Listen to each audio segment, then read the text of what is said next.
आळंदी हरिभक्तपरायण बांगर महाराज आळंदी हेही आज उपस्थित आहेत. त्यांच्यासोबतचे दत्ता महाराज शिरसट, भारत भाऊ, सर्व गावातील आता सगळ्यांचीच नावं आता मला काही माहिती नाही राहिली, तरी पण सर्व गुणीजन असे श्रोते मंडळी, महिला पुरुष, लेकरं इकडे तिकडे सोडणाऱ्या महिला, आजी, सगळ्यांनाच अनंत कोटी मंगलमय शुभ आशीर्वाद. आणि कथेला प्रारंभ करण्याच्या अगोदर विनंती आहे माझी, म्हणजे सूचना नाही, विनंती आहे. जे सोबत आणलेले जे आपले लेकरं आहेत ना, त्यांना थोडंसं आवरा. म्हणजे काय होईल की तुम्हाला स्पष्ट ऐकायला येईल, काय आम्ही काय सांगतो ते तुमच्यापर्यंत पोहोचेल. तेव्हा लेकरांना थोडंसं ते खडी साखर काय पेढा काहीतरी द्या, म्हणजे जरा शांत राहतील. ते शांत चित्ताने आपण हे श्रवण करावं. आपण मागच्या 3 दिवसापासून श्रीमद शिव महापुराण यामध्ये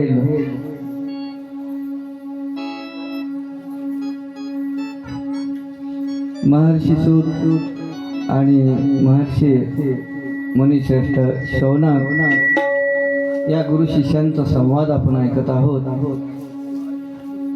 सूतजी भगवान शिव यांच्या विषयीची सखोल माहिती, सखोल जीवनपट शौनकजीच्या समोर मांडत आहेत. काल आपण चंचुलका हिचा त्याग आणि शिवपदाला प्राप्ती इथपर्यंत आलो होतो.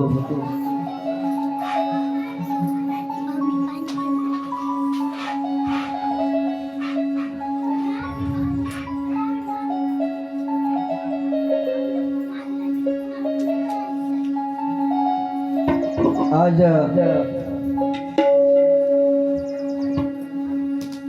तसं हे शिवमहापुराण 7 दिवसामध्ये न संपणारं व्याख्यान आहे.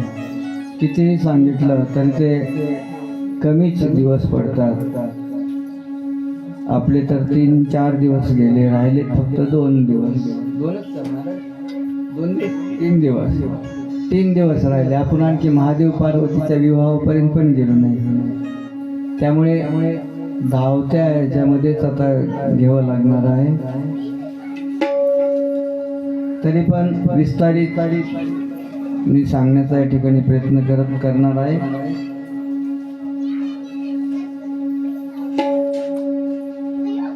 विश्वेश्वर संहितामध्ये येणारा जो भाग आहे त्या भागाचा आपण सखोल विस्तार पाहत आहोत.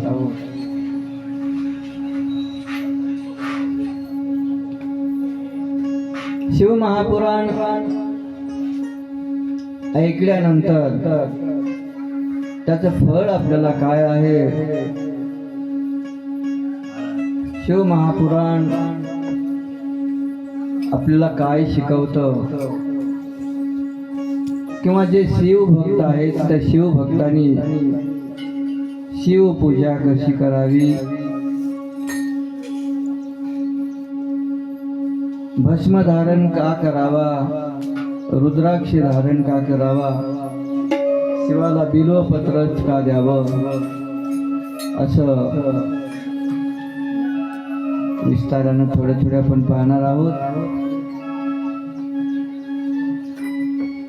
कल्पलक्षण संयुक्तं लिंगं पूजा फललभे सर्वलक्षण संयुक्तं सदा पूजा फलप्रदम्. कल्पलक्षण संयुक्तं लिंगं पूजा फलं लभेत.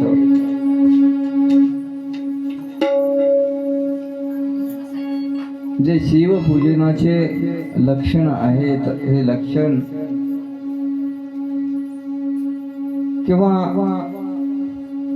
शिवाला आपण काय अर्पण करायला पाहिजे, शिवाला काय चालतं, काल पण आपण पाहिलं. आणि हे सर्व लिंगार्पण केल्यानंतर त्यामधून जो लाभ आहे, जे फल आहे, ते फळ आपल्या पदरामध्ये मिळतं. फळ पुष्प सोय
घरामध्ये आपण जे शिवलिंग वापरतो दररोजच्या पूजेसाठी, प्रत्येकाच्या घरात आहे की नाही शिवलिंग आहेत ना तुमच्याकडे. पण ते शिवलिंग नेमकं घरामध्ये पूजनासाठी शिवलिंग कोणतं असावं आणि कोणतं शिवलिंग आपल्याला जास्त प्रमाणात फळ देतं किंवा कोणत्या शिवलिंगामध्ये पॉझिटिव्ह ऊर्जा असते. तर घरामध्ये आपण जेव्हा पूजन करतो शिवाचं, त्यावेळेला काही शिवलिंगाचे प्रकार आपल्याला सांगितलेले आहेत. त्या शिवलिंगाचे काही लक्षण सांगितलेले आहेत. शिवलिंगाचं आसन कसं असावं याच्याबद्दल पण सांगितलेलं आहे. शिव महापुराणामध्ये उल्लेख आहे का शिवलिंगाचं आसन जे आहे ते मंडलाकार असलं पाहिजे, गोल. घरामध्ये शिवलिंग जेव्हा आपण तयार करतो, आचल आणि चल असे दोन प्रकारचे लिंग स्थापना आहे. आचल की जे एकाच ठिकाणी स्थापित केलेलं असतं, त्याला परत चेंज जागा नाही. आणि जे चल आहे, जसं आमच्या सोबत आहे मंडलाकार जे शिवलिंग ते जिथे पूजा आहे त्या ठिकाणी आपण मांडतो, ते चल.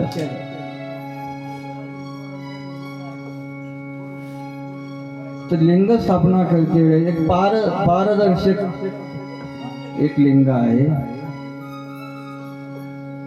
किंवा घरामध्ये पाषाणाचा जरी लिंग असला तर त्यापेक्षा स्फटिक लिंग उपायकारक आहे. स्फटिक लिंग जे आहे तर त्याची ऊर्जा आपल्याला लवकर प्राप्त होते. स्फटिक लिंग आणि पारलिंग ही दोन लिंग आपल्याला घरामध्ये पूजनासारखे आहेत, पण बऱ्याच ठिकाणी ते लिंग शक्यतो लवकर उपलब्ध होत नाही. आणि जर घ्यायचं म्हणलं तर ते ओरिजिनल पाराचं आहे काय हे पण समजत नाही. काल जसं मी तुम्हाला सांगितलं की घरामध्ये शिवलिंगाची पूजा करत असताना आपण हे शिवाला जास्त मानस पूजा प्रिय आहे.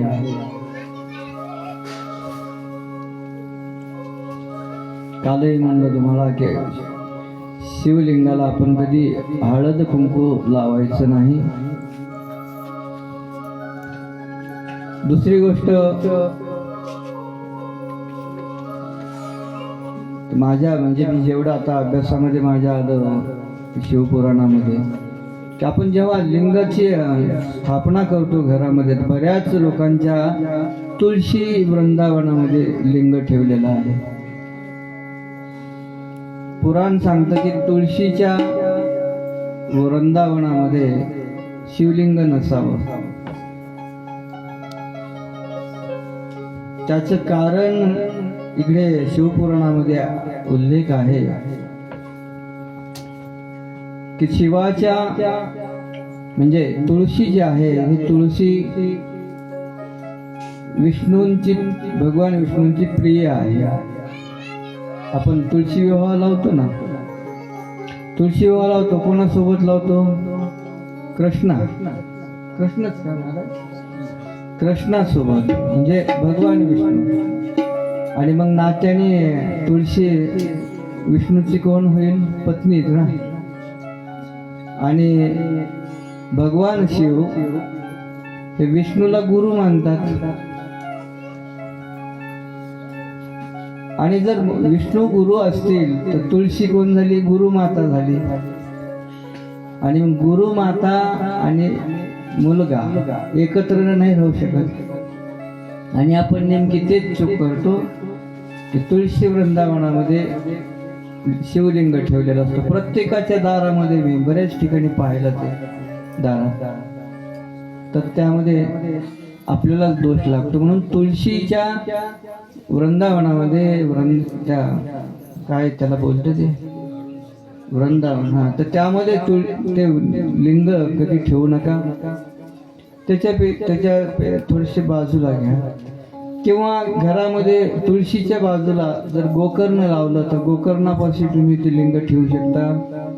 बेलाचं झाड असेल तर बेलाच्या झाडाखाली ठेवू शकता. असं करा. किंवा मग देवाऱ्यावरच बाजूला मांडला तरी चालते पूजाला. म्हणून शिवलिंग त्या वृंदावनामध्ये नसावं. दुसरे, ज्या वेळेला आपण शिव आराधना करतो त्यावेळेला तुम्ही कोणताही संप्रदाय असू द्या तुमचा, पण शिव आराधना जेव्हा करतो त्यावेळेला आपल्या कंपाळी त्रिपुंड असावा, म्हणजे भस्म लावलेला असावा. हे 3 प्रकारचे जे भस्म आहेत, 3 पट्टे जे आहेत ते वैज्ञानिक दृष्टिकोनातून पण वेगळं महत्व सांगणारे आहेत. एक श्रद्धा म्हणून तर आहेच, पण विज्ञानाच्या दृष्टिकोनातून हे खूप महत्वाचं आहे. तर जेव्हा आपण भस्म व्याख्यान येईल आपल्याकडे त्यावेळेला आपण त्याचा विस्तार करणार आहोत. म्हणून भारी भस्म असावा. गळ्यामध्ये किमान एक तरी रुद्राक्ष असावा. जर रुद्राक्षाची माळ नाही घालता आली तर रुद्राक्ष असावा. आणि दुसरी एक चूक आपल्याकडे बऱ्याच ठिकाणी पाहण्यात येते, तुळशीच्या माळीमध्ये रुद्राक्ष लटकलेला असतो, तर ते पण चुकीचं आहे. तुळशीमध्ये परत रुद्राक्ष नको. रुद्राक्ष म्हणजे साक्षात शिवाचा अवतार आहे. आणि परत ते तुळशीपाशी आणून सोडताय. म्हणून रुद्राक्षाची माळ वेगळी असावी आणि तुळशीची माळ वेगळी असावी. काय होतं कधी कधी आपल्याला ते माहिती नसते आणि आपण त्या भावनेच्या भरामध्ये काहीतरी करून जातो आणि मग नसलेली पाप आपल्याकडून घडून जाते. पुण्य तर बाजूलाच राहतं, त्याचा काही परिणामच होत नाही. जर एखादा डॉक्टर आपल्याला वेगळं आजार एक आहे पण एका डॉक्टरनं ताप कमी व्हावी म्हणून गोळी दिली आणि एकानं दिला थंडी कमी व्हावी म्हणून, तर त्याची मिसळ होते. मग काय एक फरकच कुठला पडत नाही. तसं रुद्राक्ष म्हणजे रक्त शुद्धी करण्याचं कार्य करतं विज्ञानाच्या दृष्टिकोनातून. आणि तुळशीची माळ हे हृदयाचे ठोके जे आहेत त्याची लेवल आणतं. म्हणून दोन्ही रोगावर दोन प्रकारचे ते औषधी आहे. ते पत्ते आपण पाळावं. भस्म भारी असावा. ज्या वेळेला आपण मानस पूजा शिवाची करतो त्यावेळेला फक्त पूजा करून आपण बाजूला सरकावं असं नाही.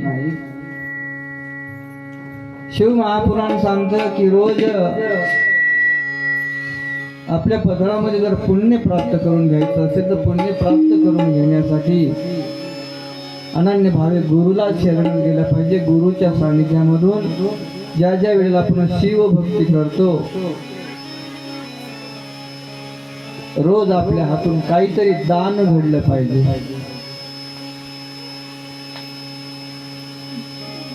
जर तुमच्या हातून जर कुठले दान घडत नसेल तर देवदेव करण्याला काही अर्थच नाही.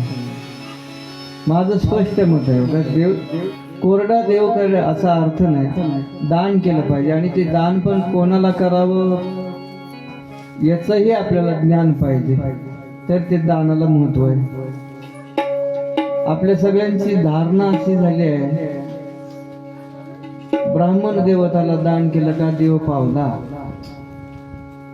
आणि माझं स्पष्ट मत आहे ज्याला त्या अन्नाची गरज आहे अशा व्यक्तीला जर दान केलं तर त्याचं 100% पुण्य तुमच्या पदरात पडेल.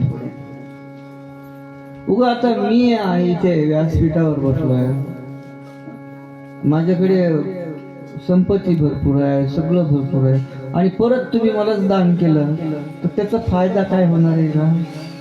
म्हणून ते दान करत असताना ज्याला खरंच आवश्यकता आहे त्या व्यक्तीला आपण दान करावं. एखाद्या गरीब गावातलं गरीब कुटुंब आहे, त्याच्या मुलगीचं लग्न करण्याची त्याची क्षमता नाही, तर त्या माणसाला थोडं 10-5 रुपये मदत केली तर किमान त्या मुलीच्या लग्नाचं पुण्य तरी तुम्हाला एक यज्ञ केल्याचं पुण्य प्राप्त होईल. जसं कन्यादान आपण एक कन्यादान जर केलं तर एक कन्यादानाचं म्हणजे 100 यज्ञाचं पुण्य आपल्या पदरामध्ये मिळतं. म्हणून दान करत असताना ते कुठे करावं, कोणाला करावं, का करावं याचं पण भान आपण ठेवणं खूप गरजेचं आहे. शक्य होईल तेवढं दान करताना अन्नदान करावं. अन्नदान सगळ्यात श्रेष्ठ अन्नदान आहे, पैशापेक्षा अन्नदान महत्वाचे. म्हणून अन्नदान हे करत राहावं. महादेवाच्या पिंडीवर आपण फक्त बिल्वपत्रच अर्पण करतो. बिल्वपत्र का अर्पण करायचं? महादेवाला सगळ्यांना माहिती, महादेवाला बेलाचे पान खूप आवडतं. शंकराला माझ्या आवडते बेलाचे पान, ते गीत पण आहे ना. ओ भोळ्या शंकरा, ओ भोळ्या शंकरा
गळ्यामध्ये रुद्राक्षाच्या माळा लाविले बसवत बाळा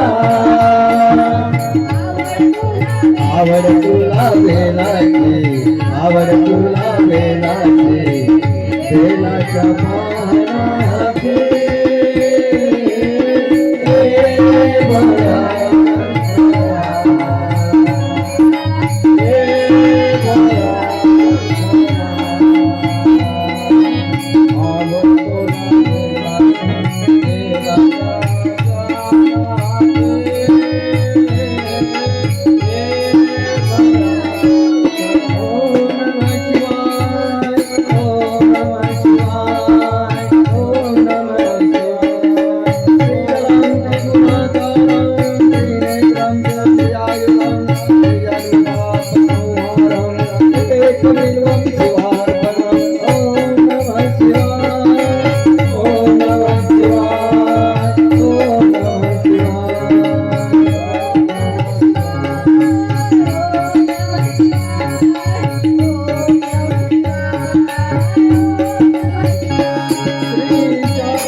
श्रीधरम त्रिगुणाकारम तीन पानाचं जर बेलपत्र आपण जर शिवाला अर्पण केलं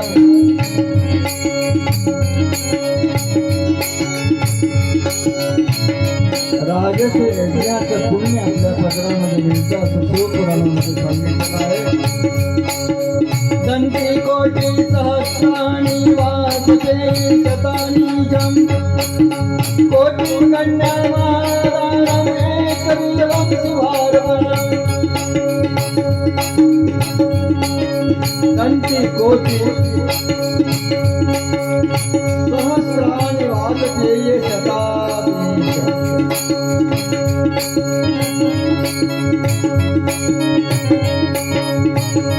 एक बिल्व जर शिवाला अर्पण केलं तर त्या एक बिल्वाला जे महत्व आहे सहस्त्र कोटी सहस्त्र यज्ञ केल्याचं जेवढं पुण्य आपल्याला मिळतं तेवढं पुण्य एक बिल्व शिवाला अर्पण केलेलं मिळतं. दंती कोटी सहस्राणी वासुते शतानां कोटी कन्यामादानम् एकविलवं शिवार्पणम्. एक कोटी मुलींचं जर लग्न एका मुलीचं लग्न केलं तर एक यज्ञाचं पुण्य सहस्त्र कोटी मुलींचं जर लग्न केल्यावर जेवढं पुण्य आपल्या पदरात मिळतं तेवढं पुण्य एक बिल्व शिवाला अर्पण केल्याचं मिळतं.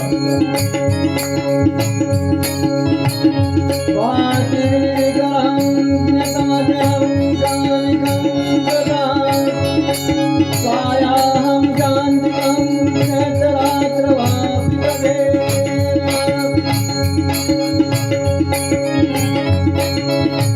म्हणून शिवपूजा करत असताना एक बिल्वपत्र उद्या सार्थकला घेऊन पाठवा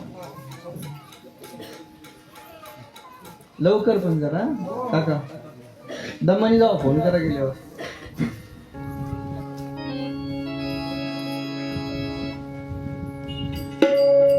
एक कन्येचं जर लग्न केल्यानंतर एका कन्याचं कन्यादान जेवढं आपण करतो त्या कन्यादानामध्ये एक यज्ञाचं पुण्य तसं सहस्त्र 100 कन्यादान केलं तर त्याचं सहस्त्र कोटी यज्ञ केल्याचं पुण्य आपल्या पत्रात मिळतं. म्हणून बिल्व पत्राला विशेष महत्व यामध्ये सांगितलेलं आहे. हे बिल्वपत्र किती महत्वाचं आहे शिवासाठी आपण सर्वांना ज्ञात आहात. महाशिवरात्रीच्या संदर्भातली कथा सर्वांना माहीत आहे.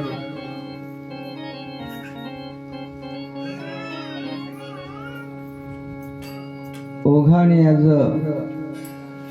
महाशिवरात्रीचं व्याख्यान आपल्याकडे आजचं आहे.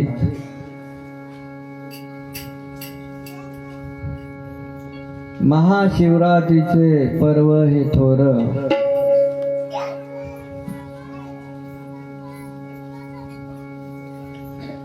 महाशिवरात्र कधी म्हणजे का आणि कशामुळे करतात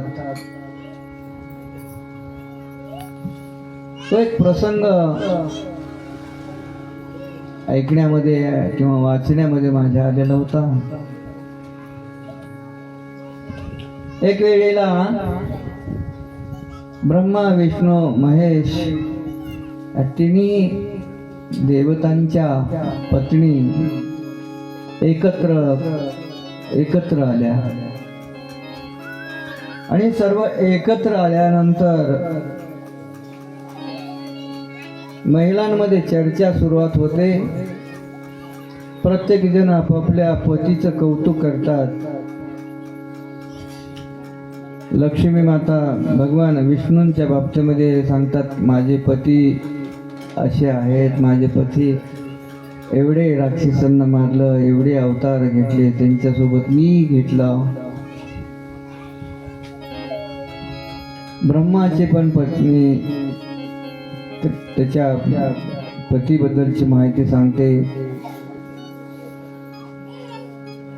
दोघींचं बोलणं होतं आणि पार्वती मातेचा नंबर येतो. पार्वती मातेंना लक्ष्मी माता विचारते, आपलं कसं आहे? तू तेव्हा पार्वती भगवान शिवाच्या बाबतीमध्ये पतीच्या बाबतीमध्ये कौतुक सांगत असते. पण जसं भगवान विष्णू किंवा भगवान विष्णूंचा जो राहण्याचा थाट आहे तो वेगळाच आहे. राजयोगी ना, ठीक नाही, राजयोगी थाट आहे त्यांचा. आणि भगवान शिवांचं तसं नाही. भगवान शिव म्हणजे गृहस्थी असूनही त्याग केलेला किंवा स्मशानामध्ये राहणारे. भूते बेताळ नाचते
वेताळ नाचती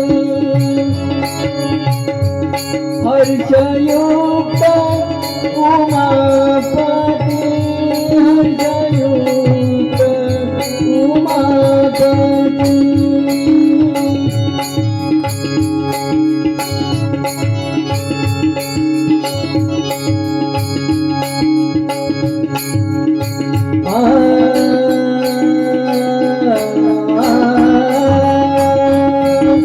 सर्व सुखाचे आधार मन नरहारी सोनार सर्व सुखाचे आधार मन नरहारी सोनार मन नरहारी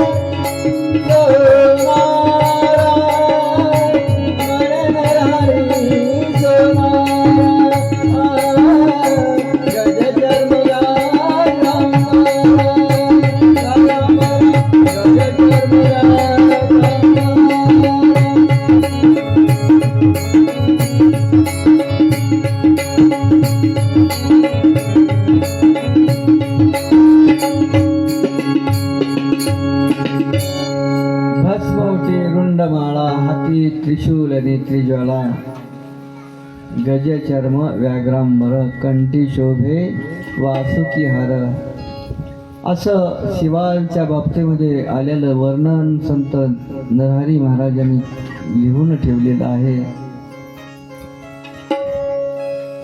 असं सर्वांनाच परिचित असणारं भगवान शिवाचे वर्णन जेव्हा पार्वती माता सांगत असते तेव्हा लक्ष्मी माता आणि सरस्वती ब्रह्मदेवाचे